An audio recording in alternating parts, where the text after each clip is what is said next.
ঘাটতি বা খামতি যেভাবেই থাকবেই, যে জনপ্রতিনিধি যত জনপ্রতিনিধি বিকল্প তো অফিসার হতে পারে না, কারণ জনপ্রতিনিধি তো এলাকার জনগণের প্রতিনিধি হিসেবে কাজ করেন, এবং তার কাছে তো জনগণের যাওয়ার যে সুযোগ আছে, যে সুবিধা আছে, সেটা তো এটা হবে না, এটা দিয়ে হবে না। তারপরেও আমরা চেষ্টা করতেছি যে আমরা মানুষকে আপাতত নির্বাচন না হওয়া পর্যন্ত মানুষের সেবাটাকে চালু রাখা এবং সবাইকে সুন্দরভাবে তাদের সমস্যাগুলো সমাধান করার চেষ্টা করবে। আমাদের কাছে তো অনেক সমস্যা আছে। আচ্ছা, একটা বিষয় মঞ্জু ভাই, সেটা হলো যে আমরা বিভিন্ন সময় দেখেছি, হ্যাঁ, আমি কোনো আমলের কথা বলতে চাই না, দেখেছি যে যিনি মেয়র হচ্ছেন তিনি একক হয়ে যাচ্ছেন, কাউন্সিলররা সেখানে তাদের যে মানে একটা আসলে আপনি যেভাবে যেগুলি বললেন যে শহরকে সাজাতে চাই, ভোটারদের বা নাগরিকদের যে ইশতেহারটা আছে, হ্যাঁ, সেইটা এই মানে ওয়ার্ড ভিত্তিক পরিকল্পনা হয় না, মেয়র বা কেন্দ্র থেকে পরিকল্পনা হচ্ছে। না, এটা তো একটা স্বৈরাচারী মনোভাব।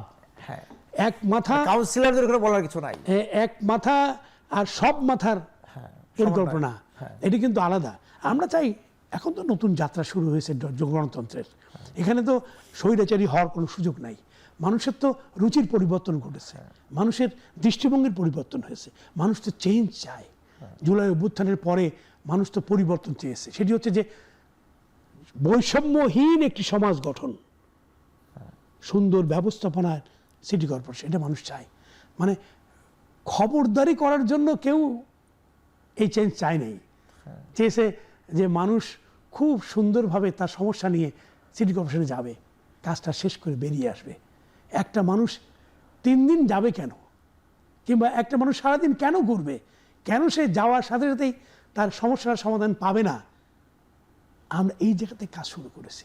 আমি তো 13 ঘন্টা ডিউটি করি প্রত্যেক দিন, সকালে যাই রাতে ফিরি, আমার কষ্ট হয় না, কারণ এই মানুষরা যখন সার্ভিস পায় তখন মনেও শান্তি লাগে যে না, সে আমার কাছ থেকে উপকৃত হলো, সে হাসি মুখে বাড়ি যাচ্ছে। তাদেরকে আমরা সেভাবেই গ্রহণ করি এবং সুন্দর আগে এই ব্যাপারটা তারা পেত না, এখন তারা বলে যে না, খুলনা সিটি কর্পোরেশনে যে খালি সেবা পাওয়া যাচ্ছে না, হাসি মুখে তারা কথা শুনতে পারছে, বলতে পারছে।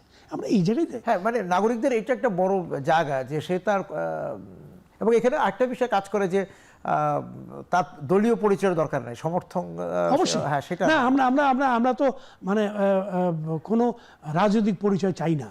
আমরা চাই যে শহরের মানুষ, সে যে দলেরই হোক, তার নাগরিক সেবা পাওয়ার অধিকার আছে, এই অধিকারের জায়গা থেকে আমরা তাকে সার্ভিস দিই। আমরা সেইভাবেই আমরা নিজেরা তৈরি হয়েছি এবং আমরা সবাইকে সেভাবে তৈরি করছি। না, এবং সার্বিকভাবে তো একটা শহর তো নাগরিক বান্ধবী হবে, কিন্তু তারপরে ধরেন যে আমরা নিরাপত্তার কথাটা আমরা উচ্চারণ করেছি বেশ কয়েকবার, সেই জায়গা থেকে নারীদের নিরাপত্তা, শিশুদের নিরাপত্তা, এই জায়গাগুলো আপনারা কীভাবে, বা আমরা প্রবীণ জনগোষ্ঠী তাদেরও তো একটা হাঁটা চলা এবং সময় কাটানোর জায়গাগুলো আছে, দরকার হয়, সেইভাবে একটা পরিবেশ আপনি তৈরি করতে পারছেন কিনা বা পারবেন? এই ব্যাপারে আমাদের পরিকল্পনা আছে। আমরা অনেক শিশু পার্ক তৈরি করব, প্রত্যেক ওয়ার্ডে জায়গা আছে, আমাদের জায়গা আছে, নাহলে কেডিএর জায়গা আছে, কিংবা অন্য ডিপার্টমেন্টের জায়গা যেগুলো ফেলানো আছে, সেগুলোকে আমরা, যেমন আমাদের শহরের শিল্প শহর ছিল, অনেক শিল্প বন্ধ হয়ে গেছে, সেই সমস্ত শিল্পের জায়গায় আমরা পার্ক করার প্রস্তাব দিয়েছি। যেমন আমাদের টেক্সটাইল মিল আছে একটা, সেটা বন্ধ হয়ে গেছে। আজকে আমি টেক্সটাইল মিলের সাথে তার অফিসে দেখা করেছিলাম। আমরা ওখানে থিয়েটার করতে চাই এবং সেই প্রপোজাল আমরা প্রাইম মিনিস্টারকে দিচ্ছি। আমি গতকাল তাকে বলে আসছি। এখন এই যে একটা অনেক বড় একটা টেক্সটাইল মিল ছিল, এখন কিছুই নাই, ফাঁকা, এই যে একটা থিয়েটার করতে চাই এবং সাথে গার্ডেন করতে চাই, এবং অ্যামিউজমেন্ট পার্ক, যেটা বড় বড় কোম্পানি তারা যদি চায় তা সরকার সেগুলো লিজ দেবেন পার্ক বানানোর জন্য। আমি একটা জায়গায় আপনাকে একটু মানে বলতে চাই, আপনি যা বলতে চাচ্ছিলেন সেটার সাথে যোগ করতে পারেন। মানে খুলনার তো একটা সাংস্কৃতিক ঐতিহ্য আছে, সাংস্কৃতিক চর্চা, নাটক, গান, সেই জায়গাগুলোতে খুলনা এখন ওই এটা একটু কমেছে, এটা আপনিও হয়তো বলবেন। সেই জায়গাতে সিটি কর্পোরেশন কি ভূমিকা রাখবে?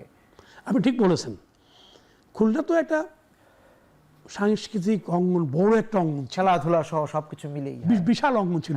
আমরা ছোটবেলা থেকে দেখেছি প্রত্যেক শীতকালে পাড়ায় পাড়ায় নাটক হতো, গান বাজনা হতো, স্পোর্টস হতো, সেগুলো আস্তে আস্তে সব উঠে গেছে।